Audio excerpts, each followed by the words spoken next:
जरा अब ये तस्वीर देखिए। हाथ में ऊनो के सारे वाइल्ड कार्ड्स पकड़े डोनाल्ड ट्रंप मुस्कुरा रहे हैं। आज से 1 महीने पहले 2 मई को ट्रंप ने ट्रुथ सोशल पर यह तस्वीर पोस्ट की थी। इस पर लिखा था, I have all the cards. तब इसे ईरान जंग से जोड़कर देखा गया था। ट्रंप ने स्ट्रेट ऑफ हॉर्मुज को खोलने के लिए नया एक प्लान बनाया था और उसी की खुशी सोशल मीडिया पर वो बांट रहे थे। अब वो प्रोजेक्ट भी ठंडे बस्ते में जा चुका है और शायद ट्रंप का ये दावा भी। तभी तो ईरान की एक धमकी पर डोनाल्ड ट्रंप अपने पक्के दोस्त बेंजामिन नेतन्याहू को भी नहीं बख्श रहे हैं। खबर है कि ट्रंप ने नेतन्याहू को फोन मिलाया, जमकर लताड़ लगाई, बात गाली गलौज तक पहुंच गई। लेकिन क्यों?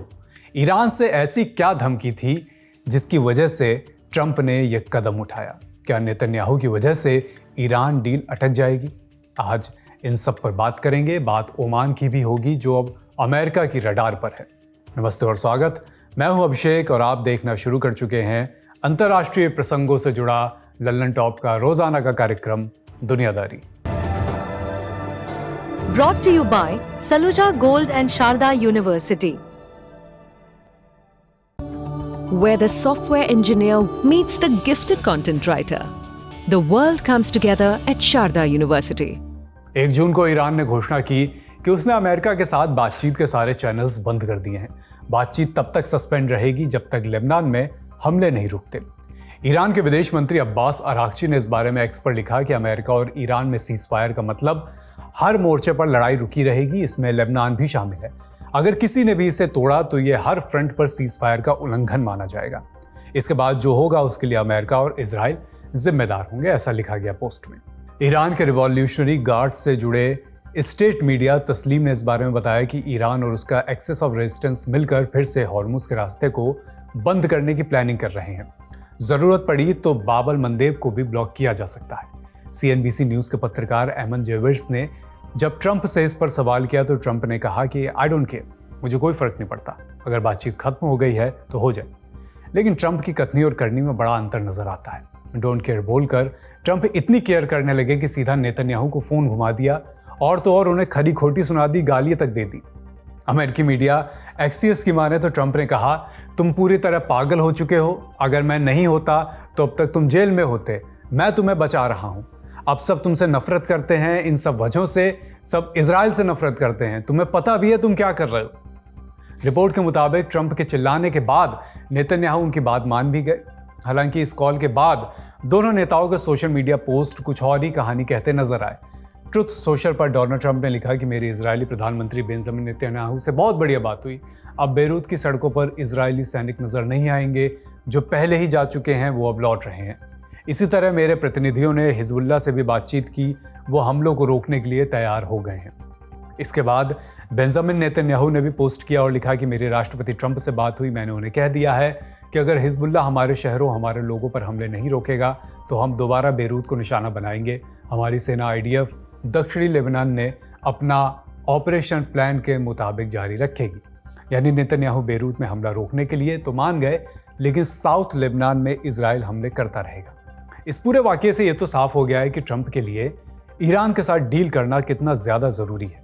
वो नहीं चाहते कि किसी भी थर्ड फैक्टर की वजह से ये डील अटक जाए। ट्रंप की इच्छा वाजिब भी है। अमेरिका के हालात इस वक्त ट्रंप की राजनीति के लिए सही नहीं है। गैस की कीमतें जंग से पहले $2 से $2.5 प्रति गैलन होती हैं, जो अब $4.5 को भी पार कर चुकी हैं। मिड टर्म इलेक्शन भी सर पर है और जंग की वजह से ट्रंप अपनी पार्टी के अंदर भी अनपॉपुलर लगातार होते जा रहे हैं। ऐसे में ट्रंप इस वक्त ऐसा कुछ भी नहीं होने देना चाहते जिससे ईरान डील से पीछे हट जाए। इजराइल हिजबुल्लाह में सीज फायर होने के बाद ट्रंप ने ABC न्यूज से बात की दावा किया कि उन्हें लगता है कि ईरान के साथ अगले हफ्ते तक एक कोई समझौता हो सकता है। इजराइल और लेबनान के बीच में पहला सीज फायर 17 अप्रैल को हुआ था। 15 मई को इसे 45 दिनों के लिए बढ़ा दिया गया, लेकिन सीज फायर के बावजूद इजराइल लगातार लेबनान पर हमले कर रहा है। उसका तर्क है कि ये हमले हिजबुल्लाह के खिलाफ सेल्फ डिफेंस हैं, इसलिए ये सीज फायर का उल्लंघन नहीं है। लेबनान की पब्लिक हेल्थ मिनिस्ट्री के मुताबिक 25 मई से 1 जून तक इजराइल के हमलों में करीब 250 लोग मारे गए। तो फिर ईरान ने अब बातचीत बंद करने की धमकी क्यों दी? वजह है इसराइल का 31 मई को लेबनान में इजरायली सेना का ऑपरेशन। इसमें इसराइल ने दक्षिणी लेबनान में ऐतिहासिक ब्यूफोर्ट कासल पर कब्जा कर लिया है। कासल यानी किला समझिए। इजरायली सेना ने एक वीडियो इस बारे में जारी किया जिसमें इस किले पर इजरायली झंडा लहराता नजर आया। ये किला रणनीतिक तौर पर बहुत अहम है। ये दक्षिणी लेबनान में लितानी नदी की घाटी के ठीक ऊपर एक ऊंची पहाड़ी पर बना है और इजराइल की सरहद से 14.5 किलोमीटर दूर है। यहाँ से पूरे इलाके पर आसानी से नजर रखी जा सकती है। इस किले का इतिहास करीब 900 साल पुराना है।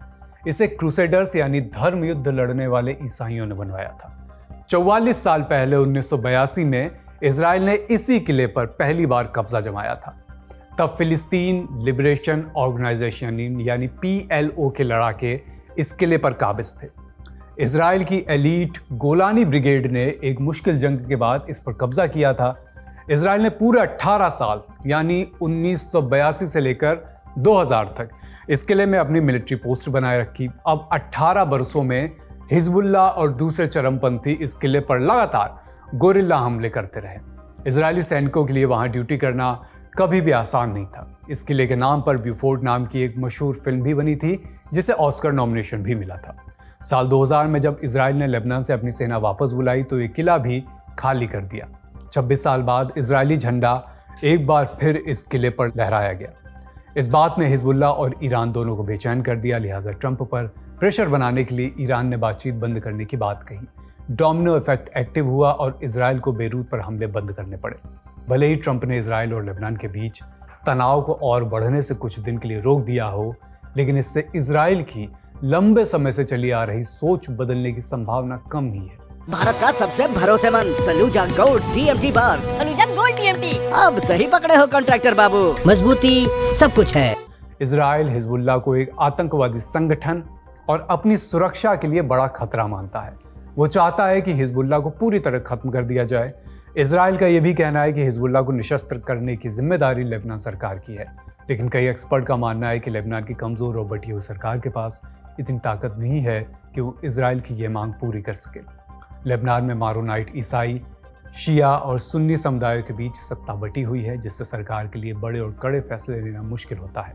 लेबनानी नेता भी हिजबुल्लाह के हथियार डालने के पक्ष में हैं, लेकिन उनका कहना है कि ये किसी बड़े राजनीतिक समझौते के बाद ही संभव हो सकेगा।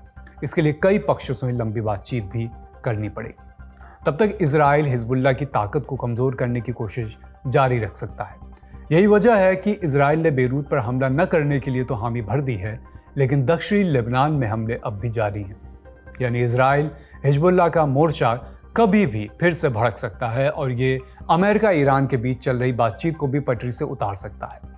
दूसरी तरफ इजराइल पहले ही ये साफ कर चुका है कि वो अमेरिका और ईरान के बीच डील के पक्ष में नहीं है। वो चाहता है कि ईरान के खतरे को हमेशा के लिए खत्म कर दिया जाए। ऐसे में उसे इस बात से कोई फर्क नहीं पड़ता कि लेबनान में उसके हमले ईरान डील को खतरे में डाल सकते हैं। ईरान की शर्त है कि किसी भी डील में यह क्लॉज जरूर होना चाहिए कि लेबनान पर भी भविष्य में कोई हमला ना हो। तो क्या नेतन्याहू के मंसूबे अमेरिका ईरान डील में बड़ी रुकावट आगे चलकर बन रहे हैं?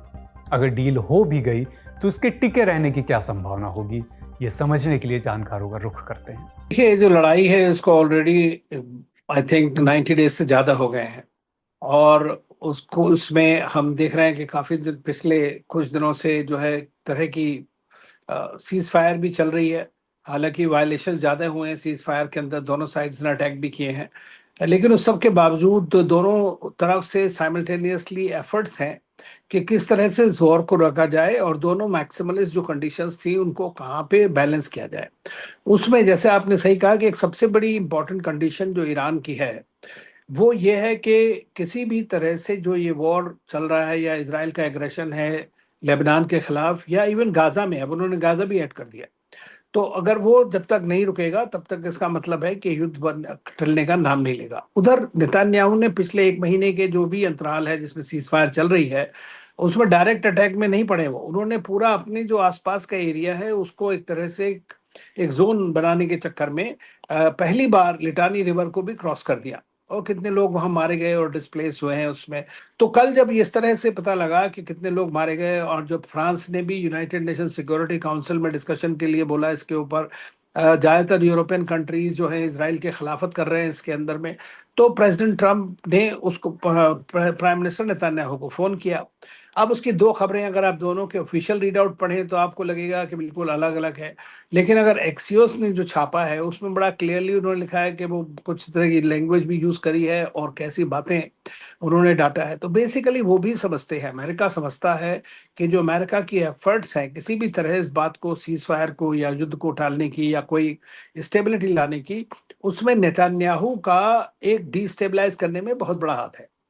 और इसलिए ये जो है जब तक इजराइल को या नेतन्याहू या उनकी जो अल्ट्रा राइटिस्ट गवर्नमेंट है उसको पूरा सेटिस्फेक्शन नहीं होगा कि कोई भी डील जो होगी वो उनके फायदे में नहीं है, तब तक मैं नहीं समझता कि किसी भी तरह की लॉन्ग टर्म पीस का होना पॉसिबल है। और रीजन यही है कि ट्रम्प चाहते हैं जल्दी से जल्दी एग्जिट करना इस बात से, क्योंकि उनको डायरेक्टली डोमेस्टिक कितना नुकसान हो रहा है ये हम सब जानते हैं। किस तरह से उनके खिलाफत बढ़ती जा रही है, किस तरह दुनिया में सारा उनका एक तरह से हिंदी में कहते हैं छिछालेदारी वो हो रही है। तो आप युद्ध को जीत तो पाए नहीं, लेकिन कम से कम एक फेस सेविंग चाहते हैं। वो फेस सेविंग नहीं जो है नेतन्याहू उनको अलाउ नहीं कर रहा है इस बात को। अब बात ओमान की। अक्सर कहा जाता है कि दो लोगों की लड़ाई में हमेशा कोई तीसरा पिसता है, खासकर तब जब वो सुलह कराने की कोशिश कर रहा हो। ओमान के साथ भी ऐसा ही कुछ हो रहा है। जो देश लगातार जंग को रोकने की कोशिश करता आया है, पहले भी कई बार अमेरिका ईरान के बीच सुलह करा चुका है, ट्रंप अब उसी को आंखें दिखा रहे हैं। अमेरिकी मीडिया वॉल स्ट्रीट जर्नल की रिपोर्ट के मुताबिक अमेरिका ओमान पर ईरान से रिश्ते तोड़ने का दबाव बना रहा है। अमेरिका चाहता है कि ओमान एक साइड ले, या तो ईरान या फिर अमेरिका। रिपोर्ट की माने तो अमेरिका को ईरान और ओमान के बीच की नज़दीकी फूटी आग नहीं सुहा रही। उसका मानना है कि ओमान ईरान को लेकर बहुत नरम है और ये अमेरिकी हितों के लिए ठीक नहीं। इसकी कई वजहें भी हैं। 28 फरवरी को जंग शुरू होने के बाद से ओमान ने कभी भी खाड़ी देशों पर ईरान के हमलों की खुलकर निंदा नहीं की। यहाँ तक कि जब अमेरिका, यूएई समेत अन्य देशों ने ईरानी हमलों की निंदा करने वाला बयान यूएन में पास कराना चाहा तो ओमान ने उस पर भी साइन करने से मना कर दिया था।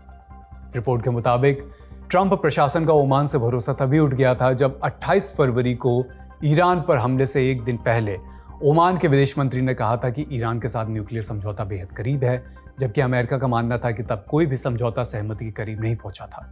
ईरान ने न्यूक्लियर प्रोग्राम को सीमित करने के लिए कोई भी गंभीर प्रयास नहीं किया था। इसके अलावा जब ईरान ने ओमान के पोर्ट्स पर ड्रोन हमला किया तो भी ओमान ने सिर्फ घटना की जानकारी दी, लेकिन इसके लिए ईरान को जिम्मेदार नहीं ठहराया।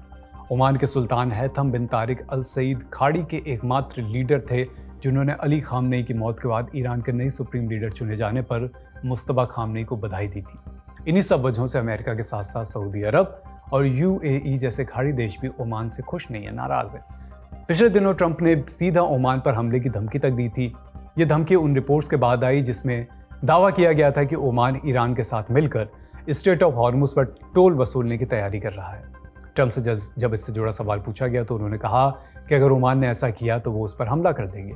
अमेरिकी ट्रेजरी सेक्रेटरी स्कॉट बेसेंट ने ओमान पर ईरान की तरह पाबंदियां लगाने की धमकी दी। इसके बाद ओमान को सफाई देनी पड़ी कि उसका ऐसा कोई भी प्लान नहीं है। अमेरिका की इस बेरुखी की बड़ी वजह ईरान के साथ करीबी है, लेकिन सच्चाई ये भी है कि बाकी खाड़ी देशों की तुलना में ओमान कम समृद्ध है, लिहाजा वो अमेरिका से ट्रेड और मिलिट्री कॉन्टैक्ट्स भी कम ही कर सकता है। इसी वजह से वॉशिंगटन के सत्ता के गलियारे तक उसकी पहुंच भी कम है। ओमान में यूएई, कतर, बहरीन, सऊदी और कुवैत जैसे अमेरिका का कोई मिलिट्री बेस भी नहीं है। हाँ, लेकिन ओमान के साथ अमेरिका ने रक्षा समझौते ज़रूर किए हैं। इसके तहत अमेरिकी नौसेना ओमान के दक्षिण पोर्ट पर मौजूद दुक्म पोर्ट इस्तेमाल कर सकती है। अमेरिकी एयरफोर्स ओमान का राफो थुमरैट एयरबेस भी इस्तेमाल करती है। तो ऐसे में क्या अब अमेरिका के प्रेशर में आकर ओमान ईरान के साथ रिश्ते तोड़ेगा, या क्या ज़रूरत पड़ी तो ट्रंप ओमान के खिलाफ कोई बड़ी कार्रवाई भी कर सकते हैं क्या? एक्सपर्ट्स को सुनिए। ओमान जो है एक ऐसा देश है जिसको मैं कहता हूँ बहुत जिसकी सेन फॉरेन पॉलिसी है, बड़ी समझदारी के साथ में वो लोग काम करते हैं और हमेशा पीस की तरफ बात करते हैं। वो किसी ग्रुप में नहीं जाते कभी भी, कोई भी, चाहे वो कतार का ब्लॉकेड हो या आपस के डिफरेंसेस हैं, उन सब में उन्होंने डिफरेंसेस को सॉल्व करने की कोशिश करी। और 27 फरवरी को जो एग्रीमेंट हुआ था उसमें भी ओमान के जो फॉरेन मिनिस्टर थे बड़े पूरी तरह एक्टिव थे, और इसीलिए ईरान ने ऑलमोस्ट वो चीजें एग्री कर ली जो वो आज तक कभी नहीं किया था। तो प्रेसिडेंट ट्रंप को जितनी बात पता लगती है या जितना बताया जाता है उस हिसाब से वो उस मिनट में जो सोचते हैं वो कर देंगे। इसका मतलब ये नहीं है कि वो जाके ओमान के ऊपर भी अटैक कर देंगे। अभी ईरान से निकलना मुश्किल है उनका, तो वो ओमान के ऊपर अटैक करें या सऊदी के ऊपर, तो सारे कंट्रीज जो हैं इस बात से खिलाफत में है उनकी। किसी को ये नहीं है कि अब जाके और अटैक करें। अच्छा, अटैक करने के लिए आपको एक डोमेस्टिक सपोर्ट चाहिए होता है, तो आगे इस तरह उनके पास में डोमेस्टिक सपोर्ट नहीं है। 50-55 डेज में इलेक्शंस होने वाले हैं वहां पर कांग्रेस के, तो अगर उनको इस तरह से वहां पे मान लीजिए कांग्रेस में सपोर्ट हार गए, सेनेट में कम हो जाता है, तो नेचुरली है कि उनकी वो एक लेम डक प्रेसिडेंट बनने की पोजीशन में आ सकते हैं। तो इसलिए वो उन्हें बोल जरूर दिया, लेकिन मुझे नहीं लगता है कि वो ओमान के ऊपर अटैक करेंगे किसी तरह का। लेकिन हाँ, ये पॉसिबल है कि अगर मान लीजिए कोई भी, और ये जो टैरिफ की बात कही आपने इसके बारे में हॉर्मुज की, तो वो तो उसको एनवायरमेंटल फी वगैरह इस तरह की जो चीजें उनके अंतर्राष्ट्रीय कानून में अलाउड हैं उन्हीं को करेंगे, बिकॉज ईरानियंस भी बहुत स्मार्ट है, वो भी लॉ को पूरी अच्छी तरह समझते हैं। तो उनको भी मालूम है कि हम कोई इस तरह का टैरिफ नहीं लगा सकते लीगली। तो ये एक निगोशिएटिंग एडवांटेज उनको है और उसको वो करने की कोशिश कर रहे हैं। रूस ने यूक्रेन पर फिर बड़ा हमला किया है। मिसाइल और ड्रोन से उसके तमाम बड़े शहरों को दहला दिया। इन हमलों में अब तक 18 लोगों के मारे जाने की खबर है। इसे हाल के महीनों में रूस की ओर से किए गए सबसे बड़े हमलों में से एक बताया जा रहा है। यूक्रेनी सेना के मुताबिक रात भर चले हवाई हमले में रूस की तरफ से 73 मिसाइलें और 656 ड्रोन दागे गए। इनमें से 40 मिसाइलों और 602 ड्रोन को इंटरसेप्ट कर लिया गया, लेकिन बाकी अपने टारगेट तक पहुंचने में कामयाब रहे। इन हमलों में राजधानी कीव से लेकर निप्रो, खार्किव, पोल्टावा और जापोरेजिया जैसे सभी बड़े शहरों को निशाना बनाया गया। यूक्रेन के राष्ट्रपति वोलोदिमीर ज़ेलेंस्की ने हमलों से पहले ही अंदेशा जताया था कि रूस बड़ा अटैक करने वाला है। साथ ही ज़ेलेंस्की ने कहा कि यूक्रेन के मिसाइल इंटरसेप्शन सिस्टम की कैपेबिलिटीज़ में कमी आ रही है। इसके लिए उन्होंने अमेरिका से मदद मांगी। ताज़ा हमले पर रूस की भी प्रतिक्रिया आई है। कहा कि ये पिछले हफ्ते यूक्रेन की ओर से किए गए अटैक का जवाब था। रूस ने आरोप लगाया था कि यूक्रेन ने उसके कब्जे वाले इलाके में एक स्टूडेंट हॉस्टल को निशाना बनाया था, लेकिन यूक्रेन ने कहा था कि उसने केवल मिलिट्री साइट्स पर हमला किया था। रूस ने तभी चेतावनी दी थी कि वो लगातार बड़े हमले करेगा। इसके बाद रूस ने राजधानी कीव पर हाइपरसोनिक ऑरेशनिक मिसाइल से भी हमला किया था। अगली सुर्खी, डोनाल्ड ट्रंप के लगभग $2 अरब के एंटी वेपनाइजेशन फंड पर फिलहाल कोर्ट ने रोक लगा दी है। अमेरिकी जस्टिस डिपार्टमेंट ने कहा कि वो अदालत के फैसले से सहमत नहीं है, लेकिन उसका पालन करेगा, यानी फंड जारी नहीं करेगा। अब ये फंड क्या है? ट्रंप प्रशासन इसके लिए उन लोगों को पैसा देना चाहता था जिन्हें पिछली सरकारों ने सताया है। अब यह परिभाषा तो बड़ी उदार है, बहुत से लोग इसके दायरे में आ सकते हैं। फंड एग्जैक्टली किसे और किस आधार पर दिया जाएगा, इसकी ठीक जानकारी नहीं दी गई थी।